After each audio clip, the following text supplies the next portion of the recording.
ألم يعلموا أن الله يعلم سرهم ونجواهم وأن الله علام الغيوب.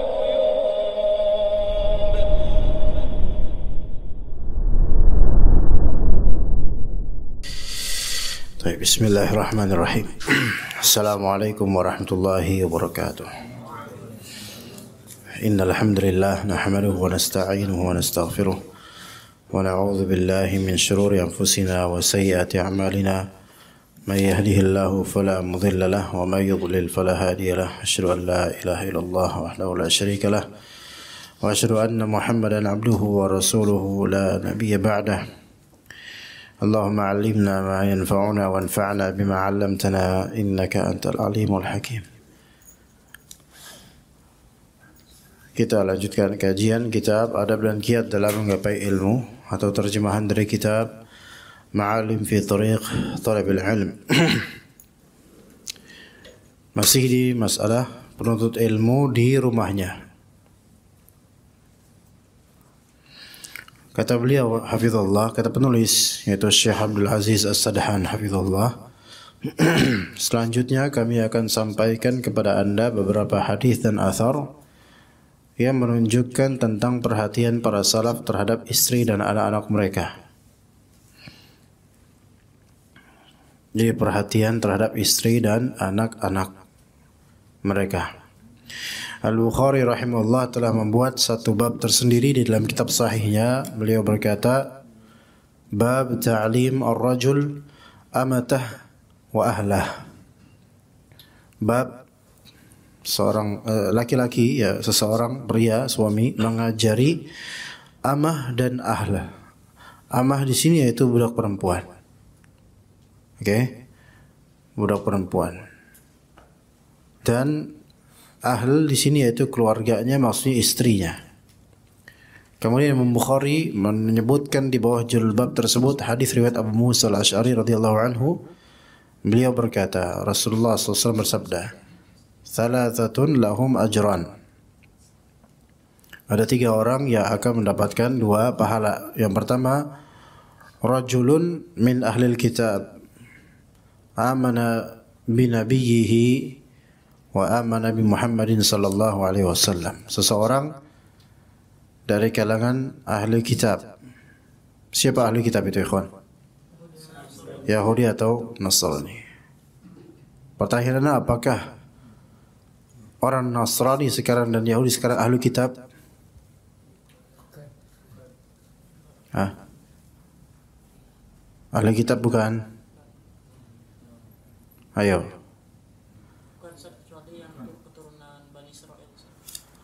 Kecuali yang keturunan Bani Israel. Berarti kalau antum ketemu orang Nasrani, antum bukan ahli kitab. Kata dia, terus saya apa dong? Apa jawabnya? Terus siapa dia? Nasrani.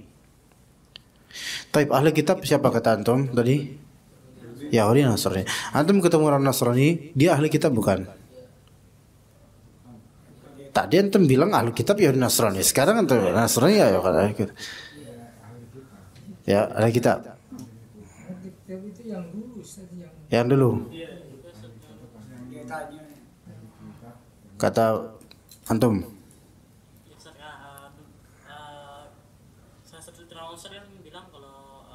Kalau engkau la takdzib alayya, jangan berdusta atas namaku. Anda pernah bilang ahli kitab itu Yahudi dan Nasara. Adapun Bani Israel itu yang keturunan Bani Israel. Faham enggak, ikhwan? Ngerti enggak bedanya? Orang Yahudi sekarang, orang Nasrani sekarang ahli kitab bukan? Ahli kitab.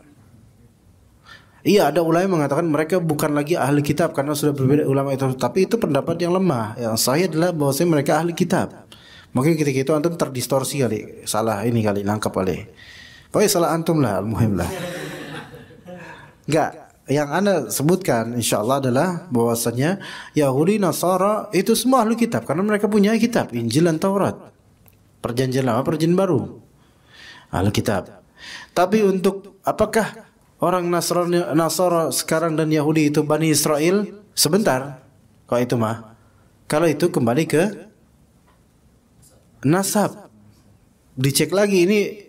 Kalau antum misalnya ke kampung sawah, ketemu Betawi Nasrani, dan Anda pernah lihat orang Betawi Nasrani, dan itu amazing gitu, suatu hal yang pertama kali dalam hidup Anda, dan Anda nggak mau lagi ketemu yang seperti itu.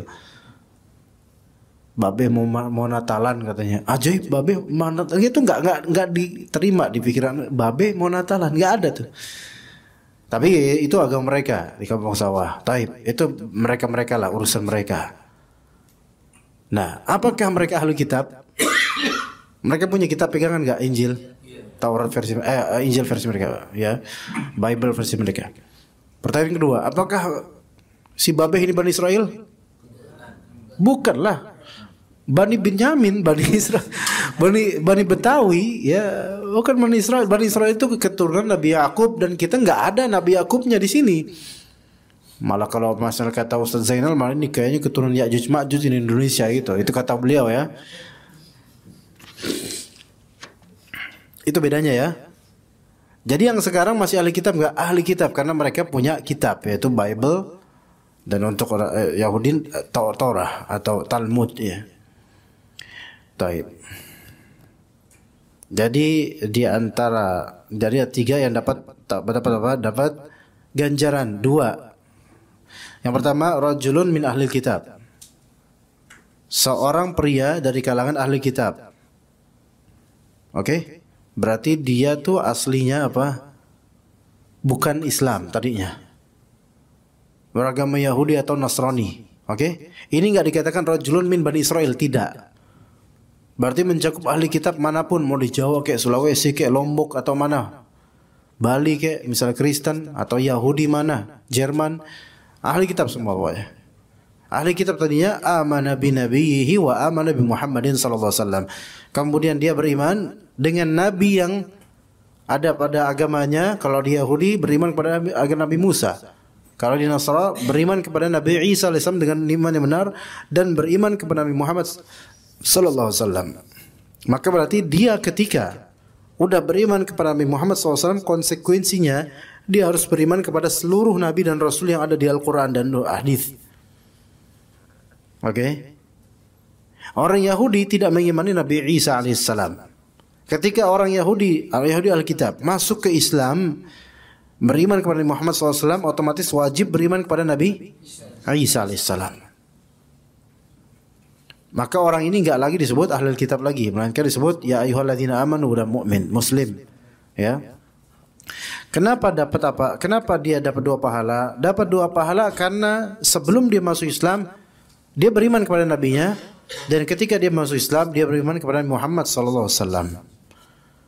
Ya. Ini juga menunjukkan wallahu alam, menurut pendapat yang lebih rajih, lebih sahih insyaallah, seseorang ketika beramal saleh di kehidupan kufurnya, ya, dia beramal saleh dalam artian dia itu ikhlas dalam beramal namun masih kafir. Kemudian dia masuk Islam, maka ketika masuk Islam ada posibilitas amalan saleh yang dilakukan, amalan kebaikan yang dilakukan ketika dia masih kafir, maka itu bisa pahalanya juga masuk ke dalam ketika dia masuk Islam. Faham gak di sini?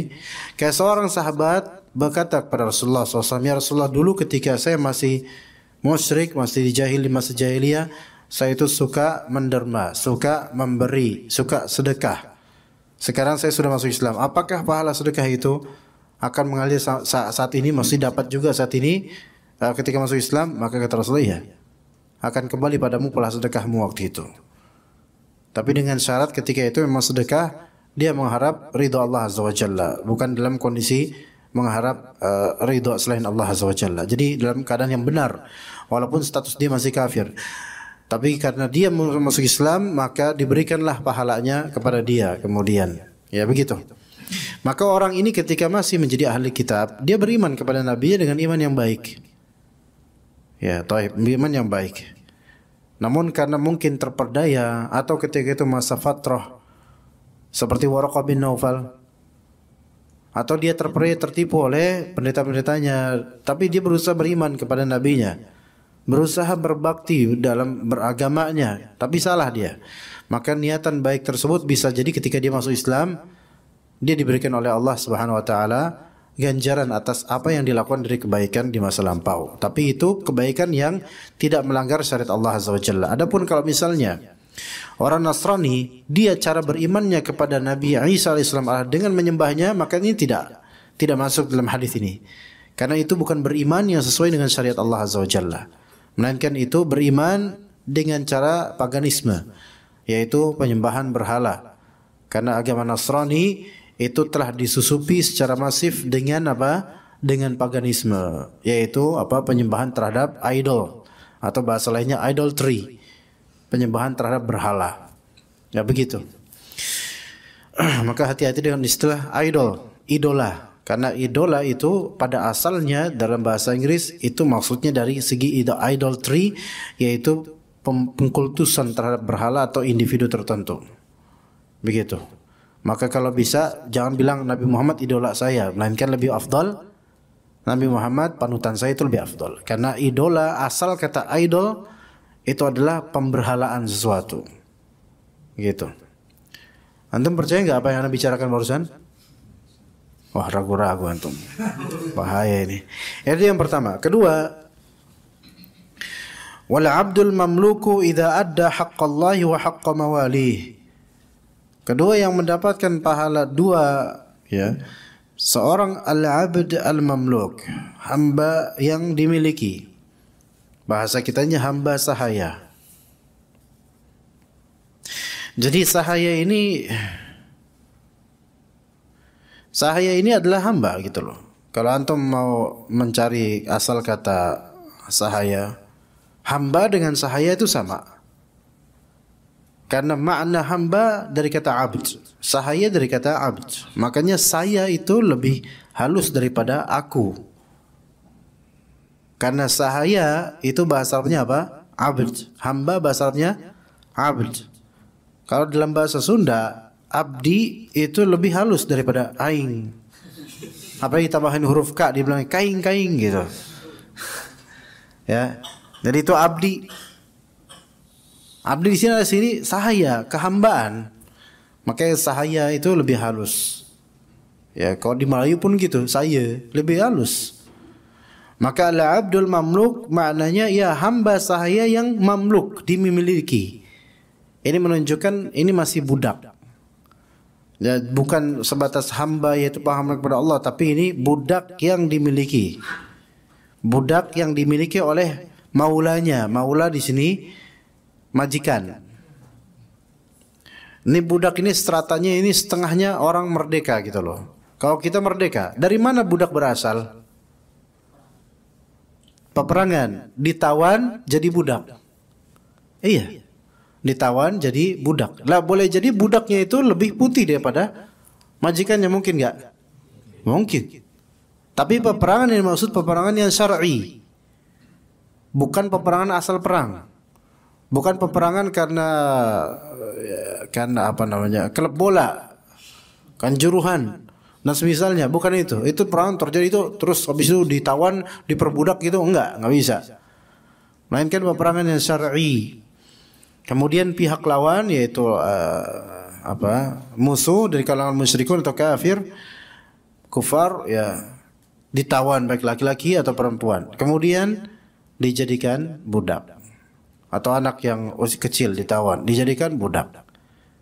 Pilih wahai lawan setelah selesai perang, pilih kalian mau membebaskan budak-budak ini tapi bayar atau tidak. Tidak mau membebaskan berarti budak-budak ini milik kaum muslimin. Maka itu akan bisa diperjualbelikan itu. Itu perjualbelian manusia, yaitu dalam dunia perbudakan bisa secara syar'i. Bisa membeli budak perempuan, ya gitu bisa. Nah, ketika menjadi budak, maka status dia kan setengahnya manusia hur, yaitu merdeka. Di bawahnya, maka disuruh apa aja wajib mau, wajib patuh, wajib taat. Begitu. Dan dinafkahi oleh majikannya. Dan ketika budak ini mamluk, maka dia bukan malik. Karena budak ini dimiliki oleh majikannya, maka budak ini enggak punya kepemilikan. Enggak memiliki sesuatu. Kecuali yang bagian-bagian yang memang wajib bagi insan untuk memilikinya seperti baju dan seterusnya. Maka apa yang dimiliki oleh budak itu adalah milik siapa? Milik majikannya. Taib. Nah, namanya budak itu lebih dari sebatas pembantu. Karena pembantu itu ijarah akadnya, yaitu jual beli sewa jasa. Adapun budak ini beli orangnya. Beli rokobahnya. Rokobah itu adalah pribadinya yang dibeli gitu loh. Manusianya yang dibeli. Kalau misalnya antum nyewa pembantu, bukan pembantunya yang antum beli, tapi jasanya yang antum beli. Itu bedanya. Maka kalau misalnya ada pembantu rumah tangga atau ART, asisten rumah tangga, itu bukan budak. Kameramen ana secara syar'i bukan budak, walaupun ana anggap budak juga gitu. Ya. Nah, itu budak yang mamluk, yang dimiliki. Idza adda haqqallahi wa haqqa mawalih. Kalau misalnya budak ini menunaikan hak Allah dan hak tuannya, majikannya, dia dapat 2 pahala. Artinya salatnya benar. Terus servis ke tuannya juga benar. Maka ini mendapatkan 2 pahala. Itu yang kedua. Yang ketiga. Wa rajulun kanat 'indahu amatun fa'addabaha fa ahsana ta'dibaha. وعلمها فأحسن تعليمها ثم أعتقها فتزوجها فله أجران. Dan seseorang yang memiliki hamba sahaya, lalu dia membimbing hamba di sini lagi. Nah, ini bahasanya hamba sahaya ini itu terjemahannya sebenarnya enggak tepat. Terjemahan ini tidak mewakili hadis dan bahkan membuat orang salah paham. Pahami baik-baik. Wa rajulun, rajul artinya apa rajul? Pria. Rajul itu pria dewasa. Kalau sabi itu anak yang belum balik, kayak antum misalnya, antum sabi. Iya, tapi antum pikirannya kayak rajul ya. Makanya kalau anda ngomongin poligami, antum paling tegang sendiri padahal antum masih sabi ya. Rajul itu apa? Pria dewasa. Iya. Ya, itu pria yang sudah balik ya. Rajul, kalau syabab pemuda, syabab termasuk rajul juga. Ini insyaallah syabab nih, insyaallah itu syabab pemuda kan? Masya Allah, masya Allah. Ya, seorang pria laki-laki, ya rajul, ya memiliki amah. Amah itu apa? Amah itu apa? Budak perempuan, hamba perempuan, budak perempuan, sahih. Jadi kalau misalnya abd itu dimutlakkan 2, imma dia budak laki-laki, imma dalam kategori umum yaitu budak perempuan atau laki-laki. Tapi kalau istilah ammah, maka dia budak perempuan. Makanya kalau misalnya ada Abdullah itu laki-laki, hambanya Allah. Kalau dia perempuan, masa Abdatullah gitu? Bukan, melainkan apa? Amatullah. Ya panggilnya susah. Kalau Amatullah di Indonesia panggilnya si Amat jadinya. Mat. Lah kan gak enak perempuan dipanggil Ahmad. Makanya jarang dipakai di Indonesia kan. Lah kalau di Arab sering. Karena kita itu di Indonesia kadang dikasih nama, mikirin nanti kalimat yang kata yang dipanggil oleh orang-orang itu apa gitu loh. Kalau Ahmadullah panggilnya Mat dong, ya kan? Makanya coba sekarang, ini apa bahasa ini? Tuh ini kayaknya udah diisepin nama ini. Sama aja udah disedot semua ini. Enggak. Bacanya apa, Pak? Rahmah. Taib di Indonesia kan? Bisa rahmat. Bisa rahmah. Bisa rahmah. Satu rahmat. Bisa rahmatan lil alamin, bisa untuk ini rahmat siapa? Laki-laki. Rahmah perempuan, rahmah perempuan. Sebab kalau ada laki-laki dinamakan Rahma, Pak Rahma, ngondek terus dia kan gak enak. Padahal sama ini rahmat. Makanya kenapa di Indonesia panggilnya rahmat? Coba ibu-ibu, nama ibu siapa? Ibu Rahmat. Nama suaminya? Bukan, itu nama saya. Beneran Rahmat ini? Iya Rahmat. Kan aneh, padahal sebenarnya asli ini. Gitu namanya rahmat khalifah lagi, ibu-ibu. Nggak mungkin. Itu Indonesia kadang pikiran kayak gitu, takut panggilannya nggak benar. Nah, al-abdul mamluk, hamba yang budak perempuan, astagfirullah. Seorang pria dewasa merdeka itu memiliki amah. Ya, memiliki budak perempuan, fa'addabaha fa ahsana ta'dibaha. Kemudian dibimbing dengan sebaik-baik bimbingan. Wa 'allamaha fa ahsana ta'limaha. Diajari dengan sebaik-baik pengajaran oleh majikannya, oleh tuannya. Ya. Sampai ini budak ini menjadi budak yang baik, udah pantas dijadikan istri, maka thumma a'taqaha, kemudian diapain? Dimerdekakan dan dijadikan istri. Loh, kenapa kok dimerdekakan lu? Bukankah pas lagi jadi budak bisa dijadikan istri? Ya bisa, cuman nanti statusnya anaknya jadi semi budak. Ya kan? Itulah yang akan dijadikan apa? Yang sesuai dengan hadis Nabi SAW. Wa ma antalidal amatu rabbataha, yaitu seorang budak perempuan melahirkan tuannya sendiri. Ya enggak? Kalau misalnya majikan punya budak perempuan, dinikahin atau mungkin dijima, kemudian lahirlah anak perempuan, lahirlah anak laki-laki dari perkawinan itu. Maka ini budak perempuan statusnya masih budak, ibunya nih. Ya kan? Ummul walad gitu namanya. Ya. Maka sekarang anaknya ini statusnya apa? Ikut dengan status bapaknya. Nasabnya kan ke bapaknya. Maka dia statusnya lebih stratanya lebih tinggi daripada apa? Ibunya. Tapi kalau ditanya, loh ini anak merdeka apa enggak? Semi-semi gitu ya. Ya gitu. Maka kalau misalnya sudah, wah ini sudah cocok untuk dibebaskan, fa'ataqaha, tsumma ataqaha, terus dibebaskan budak perempuan itu, fatazawwajaha, kemudian dinikahi dan menjadi istri sama-sama merdeka, maka falahu ajron, baginya 2 pahala. Iya. Ya, sebenarnya ini bukan pembatasan bahwasanya 2 pahala itu cuman pada mereka saja. Ya banyak pahala-pahala yang jumlahnya 2 atau lebih dari itu banyak.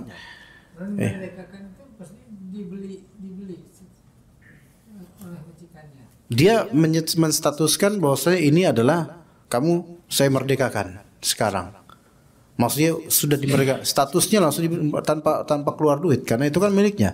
Kita kalau punya barang itu terserah kita mau kita apain, mau kita kasih orang, ya kita nggak perlu ngeluarin duit untuk barang kita kan. Iya. Jadi seperti punya tadinya tawanan dan mungkin dibagi-bagikan, dia dapat misalnya. Atau orang dapat budak, kemudian orang menjual budak itu di pasar budak. Ada namanya pasar budak. Isinya barudak. Jamaah dari budak ya. Gimana? Bisa dari beli, bisa langsung dari ghanimah atau dari peperangan. Nah, bisa jadi beli, misalnya dia di pasar budak lihat, wah ini kayak cakep nih. Berapa? Harganya 400 juta euro. Ronaldo dong. Ya. Bisa.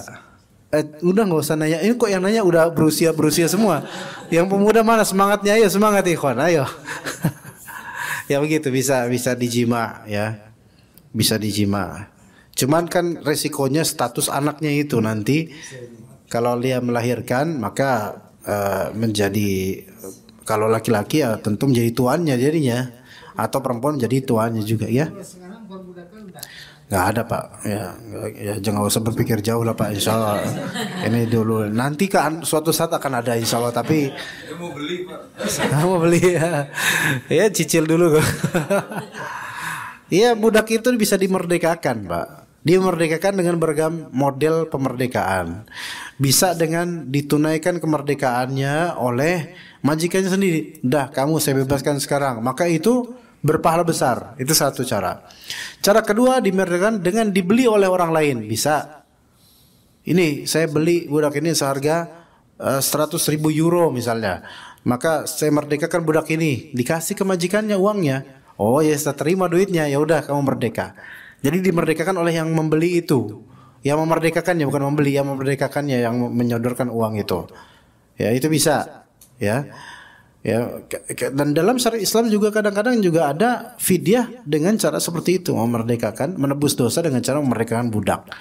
Kemudian bisa dengan cara yang ketiga, yaitu budak itu berinisiatif untuk menjadi mukatab, yaitu menjadi orang yang membayar dirinya sendiri dengan mengatakan kepada majikannya atau tuannya, saya pengen minta dibebaskan dengan membayar diri sendiri, yaitu nafkah buat saya silahkan selama 2 tahun tolong nggak usah dinafkahin saya, itu sebagai bayaran tebusan saya buat memerdekakan diri saya sendiri.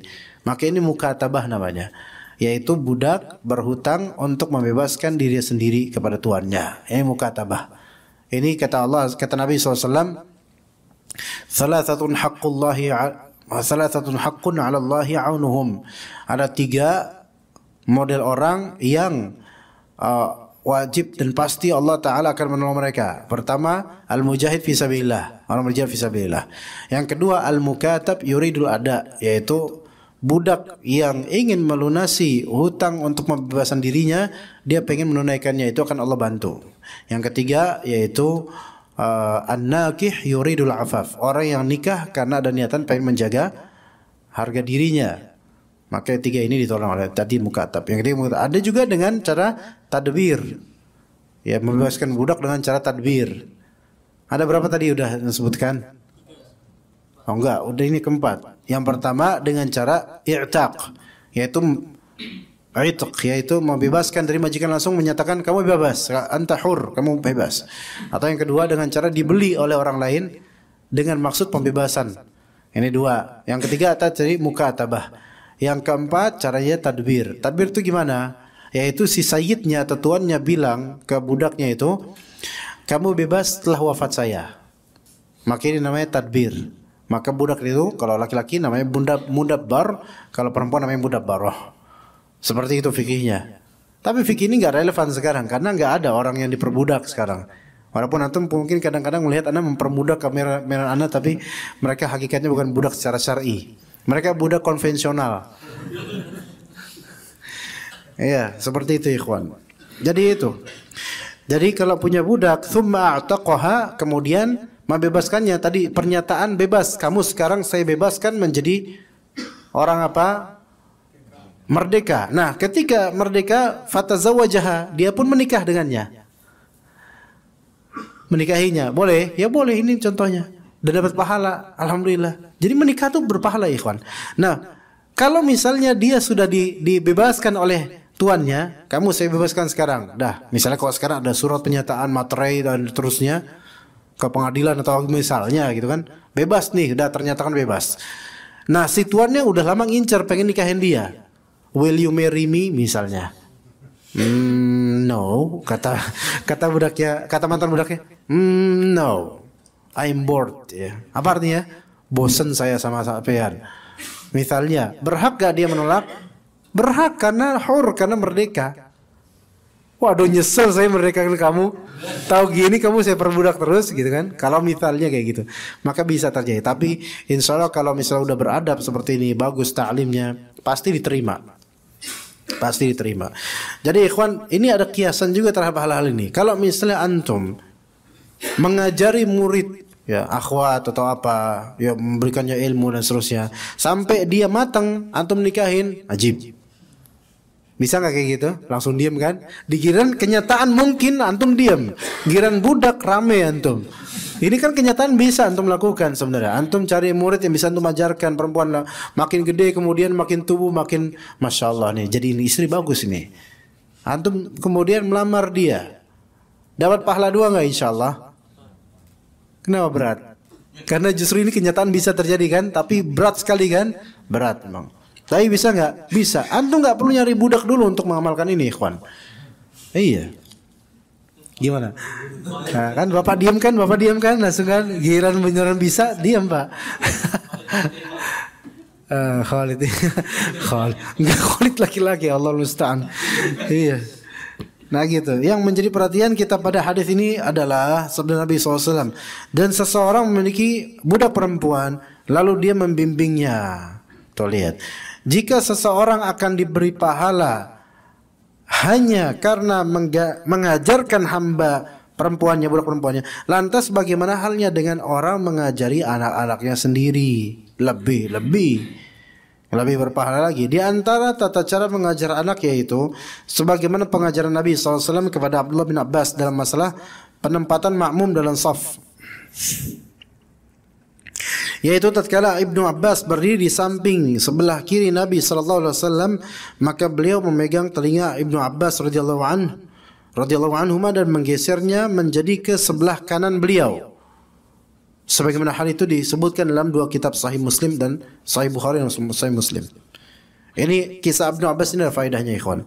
Faedahnya adalah bolehnya seorang muallim atau murabbi menjewer anaknya atau anak didiknya atau budaknya juga boleh. Ya. Iya. Boleh. Menjewer itu boleh, hukumnya boleh. Bukan berarti dia menjadi sunnah karena Nabi SAW melakukannya, tapi dia diperbolehkan sebagai takdib.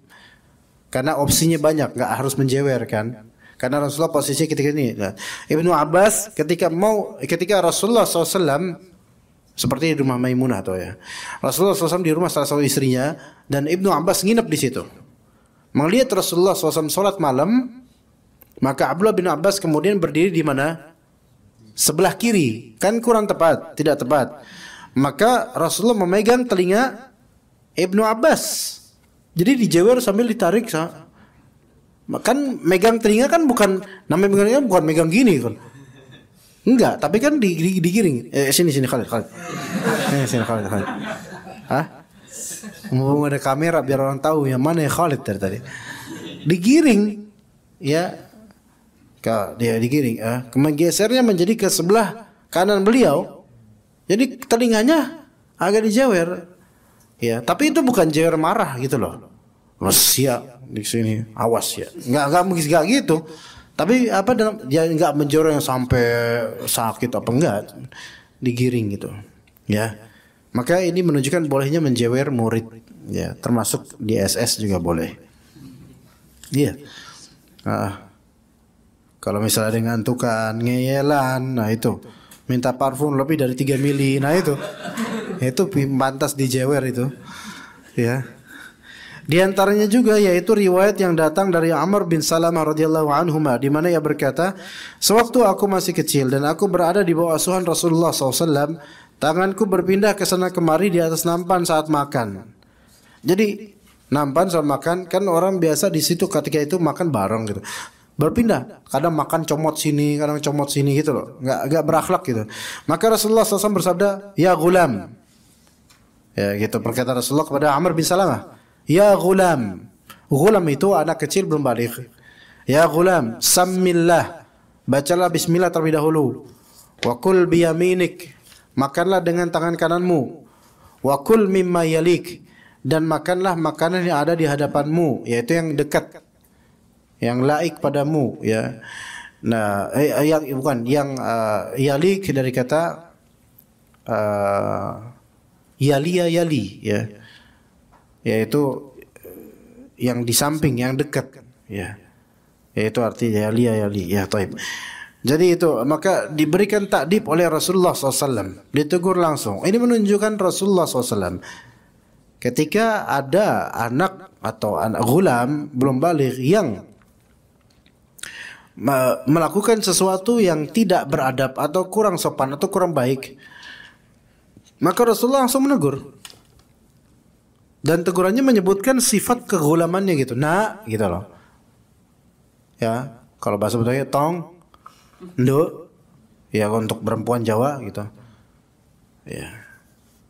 Begitu dengan baik ya.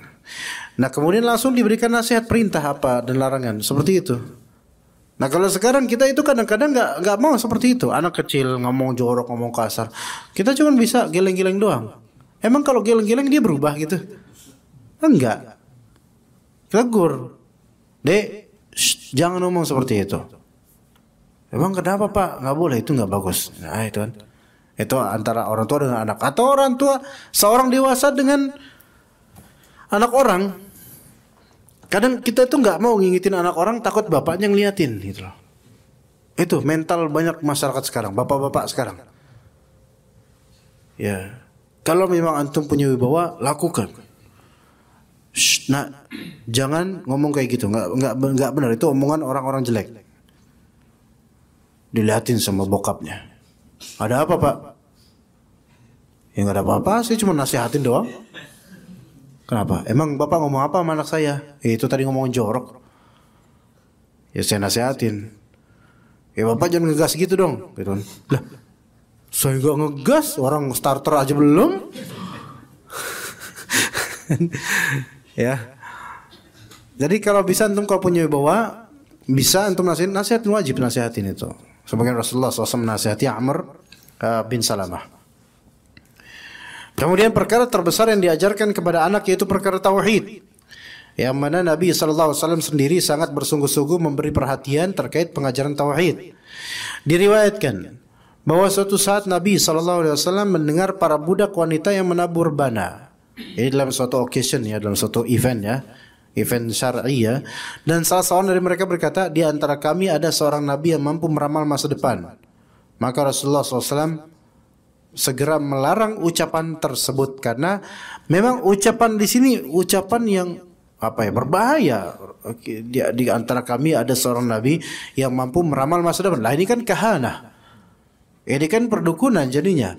Maka Rasulullah segera melarang kalimat atau frase seperti itu. Enggak, Rasulullah enggak ngerti tentang masa depan, tentang gaib enggak ngerti, kecuali yang Allah Taala berikan wahyu padanya. Jadi mengajarkan akidah tauhid kepada anak penting. Terutama sekali kadang ada beberapa anak yang suka melihat hal-hal yang tadinya gaib ya. Namun Allah perlihatkan mungkin ya. Maka seorang orang tua itu nggak boleh kemudian malah makin membuat anak takut atau menanamkan khurafat dan kepercayaan batil pada anak. Itu nggak boleh, haram, malah itu meracuni. Ya, jadi terinfeksi dengan akidah yang rusak nanti jadinya. Ya. Misal anak itu, sebagaimana anak-anak kemarin cerita, dan anak kaget ketika anak nggak ada kemana kajian, anak putra anak usia 7 tahun habis sholat dari masjid pulang ke rumah, kan di komplek kami kan, ya, dan memang ya maksudnya nggak rame kayak di jalan raya sini, Caman kan, ini kan rame, ini dalam komplek. Kemudian dari kejauhan terlihat ada pocong gitu. Lah, anak seumur hidup nggak pernah ngajarin anak-anak untuk mengetahui mana yang namanya pocong. Tuh lihat, bisa tahu pocong, ngelihat pocong katanya. Tapi agak jauh di sana, ya sekitar mungkin 30 meter atau masih jauh gitu pocongnya. Dan orang-orang di sekitar pocong itu nggak ngelihat kalau itu ada pocong di situ, gitu. Ya. Nah. Terus pocong itu ngeliatin anak-anak dari kejauhan. Katanya anak-anak dikejar kemudian sama pocong itu gitu loh. Langsung lari anak-anak ke rumah. Tapi yang di sini ajaibnya, anak nggak pernah mau menginfokan kepada anak nama-nama jin atau nama-nama hantu Nusantara. Baik yang klasik ataupun modern. Kalau yang klasik kan pocong, kunti, wowo, wewe. Yang modern kan tukang parkir Indomaret. Ada nggak memperkenalkan yang klasik, hantu-hantu klasik itu? Tapi kok qadarullah ketika ngelihat tahu kok itu pocong, kan nggak tahu kok bisa gitu loh. Apa pocongnya tahu? Ayam pocong loh, nggak sih pocong. Kok bisa tahu? Kok kamu tahu kok itu pocong gitu loh? Ya iya kayak gitu kan, pocong kan dari siapa? Apa dari sekolahnya? Apa dari temennya atau nggak tahu deh? Gitu loh. Ajaibnya seperti itu. Nah ketika diperlihatkan seperti itu anak-anak, itu jangan kemudian sebagian orang ketika ada anaknya itu indigo, dianggapnya ini gift. Ini adalah gift ini. Ya, pemberian maksudnya, karunia dari Tuhan gitu. Ya salam. Ini orang tuanya salah mindset juga. Akhirnya kemudian anaknya sering dijadikan sebagai apa ya, gaib, check up gitu, yang buat kamu nah di sana ada apa? Oh sebentar nih. Oh di sana ada mie ayam. Ya di sana ada ini, ada itu, ada. Ya menganggap bahwa ini karunia, padahal ini berbahaya sekali untuk masa depan anak ini. Penanaman akidah sangat penting. Kalau orang tuanya udah sesat akidahnya, ya anaknya gimana nanti? Gitu ya. Kalau anaknya misal bisa melihat ini atau diperlihatkan oleh jin hal-hal seperti ini, maka jangan buat anak ini mempercayai sesuatu yang batil seperti ya udah kamu besok kalau lewat situ hati-hati, di situ emang kayaknya banyak setannya. Jangan kayak gitu. Mereka kan ya itu cuman setan, itu menggoda manusia. Kamu baca ta'awudz, a'udzubillahi minasyaitonirrajim. Kalau memang dia membangkang, kamu kejar, pukul itu setannya. Gitu. Seperti itu. Apalagi anak laki-laki, ya malah jangan dijadikan banci, jangan. Anak perempuan, tapi aku takut Pak gitu, kata anak perempuannya. Jangan takut, takutlah pada Allah. Tanamkan gitu, walaupun ya kan anak-anak itu kan baku gitu aja dia, nggak bertanya emang takut sama Allah gimana caranya, dalilnya apa, nggak bakal nanya gitu, nggak bakal repot kok antum, nggak sampai segitunya. Dalilnya apa? Coba secara usul fikih jelaskan Pak. Itu anak siapa sih ini? Nggak ada yang kayak gitu. Jadi simpel aja, bisa kok antum ajarin. Iya. Kemudian jangan juga dibiasakan. Kan ini kadang-kadang nih. Kenapa banyak orang Indonesia takut sama jin atau setan? Atau sesuatu yang masih belum jelas buat dia dan masih distorsi gitu. Kenapa sebabnya? Ketika kita kecil, kita tuh ditakut-takutin sama orang tua antum, bukan orang tua ana. Gak, para nenek moyang kita. Mulai dari kalau nangis, apaan tuh di luar tuh, apaan tuh. Nah kan, itu kan ada, itu kebiasaan dari kecil tuh. Ya kan putra kan? Dari kecil. Tuh apaan tuh. Emang maksudnya baik supaya kita berihtimam, diam. Tapi kan kita diam karena apa? Faktor lain, bukan faktor sana, karena takut. Jadi udah takut, udah nangis karena ketakutan, ditambah ada ketakutan lain, ada makhluk di luar sana tuh. Kadang-kadang orang tua ini lagi nangis, ada di pelukannya. Apaan tuh? Dan anak kecil belum begitu berakal. Coba kalau anak kecilnya udah berakal kayak Khalid, kecil-kecil tapi udah mental tua misalnya. Apaan tuh? Lah, ibu sendiri ngetok, masa ibu sendiri yang takut? Nggak ada kan anak kayak gitu kan? Nggak ada. Tapi ketika anak itu polos kemudian diajarkan seperti itu supaya ada suara kayak gini, apaan tuh? Dikelabuhi oleh orang tua sendiri, akhirnya anak ini termindsetkan bosnya, ada suara tuh, hati-hati. Alhamdulillah kalau sekarang rata-rata, mana nggak tahu ya ibu-ibu lainnya ya sekarang rata-rata mudah-mudahan nggak gitu. Jangan kayak gitu deh, bapak-bapak juga jangan ikutan, ya. Jangan ikutan, ya. Atau bapaknya jadi hantunya gitu, jangan, ya.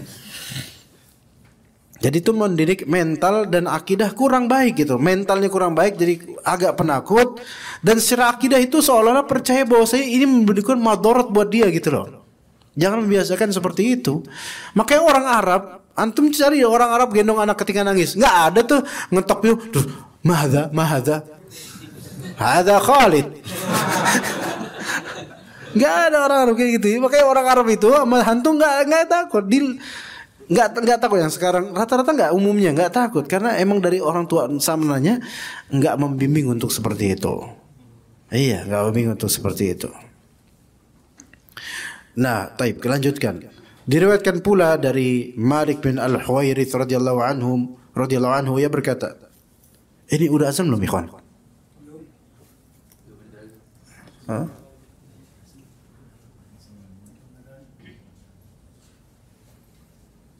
Dua menit lagi. Taib berkata, aku mendatangi Nabi SAW dalam rombongan kaumku. Kami lalu tinggal di sisi beliau selama 20 hari. Masya Allah. Beliau adalah seorang yang sangat penuh kasih sayang. Ketika beliau melihat ada kerinduan kami kepada keluarga kami, maka beliau bersabda, kembalilah kalian kepada keluarga kalian, tinggallah bersama mereka, ajari mereka dan salatlah bersama mereka. Jika waktu salat telah tiba, maka hendaklah salah seorang dari kalian mengumandangkan azan, dan hendaklah yang mengimami salat kalian adalah yang paling tua di antara kalian. Ini di kampung ya, kalau di kampung seperti itu. Tentu kampung zaman ketika itu beda dengan sekarang ya. Jadi itu ta'lim untuk keluarga besarnya atau orang-orang kampung supaya pada menunaikan salat. Dan yang mengimami salat kalian adalah yang paling tua di antara kalian. Ini satu riwayat. Dalam riwayat lain aqra'ukum, yang lebih pintar, yang lebih mahir dalam qiraah. Ini para ulama berbeda pendapat. Mahir dalam qiraah ini dari segi apa? Apakah dari segi tajwidnya, bacaannya, atau dari segi mutqin hafalannya, atau itu khilaf di antara ulama. Ya, yang lebih afdal tentu yang paling tua dan paling baik hafalannya, itu lebih afdal. Yang menjadi perhatian kita pada hadis ini adalah sabda beliau, tinggallah bersama mereka, ajari mereka. Di sini ada anjuran untuk mengajari keluarga. Sepertinya udah azan ikhwan. Kita mungkin azan dulu, insyaallah kita lanjut ba'dal azan. Baik, kita lanjutkan ikhwan. Al-Imam Al-Baihaqi rahimahullah berkata dalam kitab yaitu As-Sunan Al-Kubra karya beliau, membuat suatu bab dalam kitabnya dengan bab apa saja hal yang wajib bagi orang tua terkait pengajaran anak-anaknya seputar masalah bersuci dan salat. Kemudian dia membawakan sabda Nabi sallallahu alaihi wasallam, ajarkan anak kecil salat saat ia berumur 7 tahun. Alimu auladakum bis salati li sab'in. Atau muru auladakum bis salati li sab'in. Ajarkan anak kalian salat saat ia berumur 7 tahun. Wadribuhum bi 'ashrin. Dan pukullah dia karena meninggalkan salat saat ia berumur 10 tahun. Pengajaran ini ikhwan, mungkin kalau di kita sekarang urfnya lebih dominan perempuan, ibu, ya ibunya atau istri kita. Makanya mencari istri yang salihah, muta'addibah, ya beradab dan bisa membimbing anak, itu merupakan suatu bakti terhadap anak sebelum adanya anak. Begitu juga misal seorang duda memiliki anak ya kecil gitu, memiliki anak dan membutuhkan seorang ibu. Duda ini nggak boleh sembarangan nyari jodoh, ya. Dan kalaupun ia dapat apa yang dia suka, bukan hanya masalah cantiknya saja, melainkan yang diperlukan kalau misal duda ini berarti karena punya anak perlu istri yang apa? Ya cantik perlu tentu ya. Kemudian agamanya, mungkin keilmuannya nggak harus seberapa tinggi, nggak harus, tapi ketakwaannya, keagamaannya dan kemampuannya untuk apa? Membimbing anak kecil atau anaknya ke depannya. Begitu. Kalau cuma sebatas yang penting kelihatan soleh aja dan nggak memperhatikan apakah dia punya kemampuan mendidik anak, maka anda kisahkan kepada antum seseorang yang memiliki anak beberapa dan ada yang SD perempuan dan ada yang masih berusia 2 tahun dan ibunya meninggal. Maka suaminya ini, laki-laki ini kemudian mencari istri dari pondok tahfidz yang hafizah. Namun ya tujuannya apa? Supaya bisa membimbing anaknya supaya jadi hafizah atau supaya hafal Quran. Namun metode yang dikenakan oleh istri barunya ini metode yang tasyadud sekali, keras. Sampai si anak yang baru usia sekian tahun itu, baru SD, itu digaplokin, digampar, ditendang sama ibu barunya ini. Mungkin karena salah dalam membaca ayat. Keterlaluan, ya. Hukumnya keterlaluan. Padahal salahnya anak ini wajar, ya, maksudnya wajar dan nggak harus ditikahi dengan gamparan dan tendangan seperti itu, ya. Dan kelihatan sekali ketidakpeduliannya dia dengan mereka ini. Ada videonya juga saya pernah lihat. Tapi ala kulli hal di sini ternyata keilmuan atau penghafalan Al-Quran seorang perempuan itu enggak serta-merta antum bisa menjadikan itu modal dia ini bisa mendidik anak gitu loh. Tapi ya mudah-mudahan bisa gitu loh. Kalau mendidik anak sendiri mungkin lebih rahimah. Tapi itu yang terjadi kadang-kadang. Merasa ini hafizah, ini good quality nih mesti. Ternyata dia nggak bisa mendidik anak, nggak sabaran ternyata. Karena mungkin bukan anak sendiri. Maka bisa digamparin anaknya dan ditendang. Dan itu pun baru ketahuan setelah apa? Setelah CCTV masjid merekamnya tanpa sengaja. Di posisi itu kelihatan ketahuan suaminya. Kemudian memaksa si putri ini untuk murojaah 4 juz atau sekian 4 juz kalau nggak salah di setiap ba'da subuh, dan nggak boleh berangkat sekolah kecuali kalau kelar murojaah 4 juz. Sehingga hampir tiap hari terlambat sampai dia dikeluarin dari sekolah saking selalu dia terlambat. Gara-gara siapa? Ibunya yang nggak bisa didik dia, bermadarat buat anak itu. Maka ketika Anda melihat tingkahnya sampai menggampar dan menendang anak tirinya, kemudian juga meninggalkan anaknya yang masih 2 tahun, anak tirinya juga 2 tahun, bodoh amat dengan anak tiri, ditinggalkan gitu aja, nggak peduli dengan itu, maka di situ udah isyarat ini bukan perempuan yang baik. Sampai Anda bilang ke orang yang berkenan dengan itu, kalau Anda jadi laki-lakinya, suaminya, maka Anda akan ceraikan istri seperti ini. Karena dia akan memberikan madarat pada anak-anak Anda gitu. Anda bilang seperti itu. Maka husnul ta'dib, kebaikan dalam memberikan bimbingan oleh istri, itu penting sekali. Karena kita memberikan tongkat kepercayaan kepada istri kita di rumah. Dan kita emang gak harus pakai CCTV. Tapi asar dari pendidikan yang kasar dan buruk oleh seorang perempuan, oleh seorang ibu, baik ibu tiri, bahkan ibu kandung kalau misalnya begitu, itu akan tampak di anak-anak. Kelihatan di anaknya itu. Kelihatan sekali di anaknya. Kok kamu kayak gini ya sekarang ya gitu kan.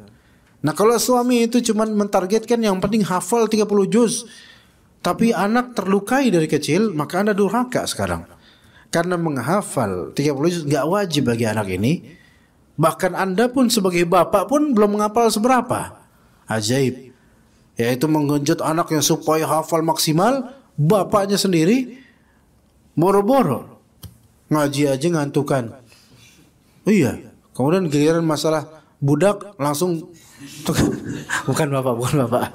Gak itu yang di sono-sono tuh Pak. Ya nyempil-nyempil tuh Pak. Iya. Tapi mentargetkan anak supaya masya Allah gitu loh. Ya, emang ya masuk surga anaknya doang gitu. Nanti kan anak saya kalau misalnya jadi hafiz atau hafizah, saya akan mendapatkan apa?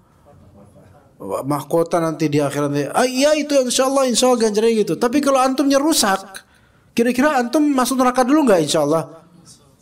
Insya Allah sih. Ya jangan insya Allah juga. Kalau bisa jangan gitu loh. Perbaiki juga dirimu gitu loh.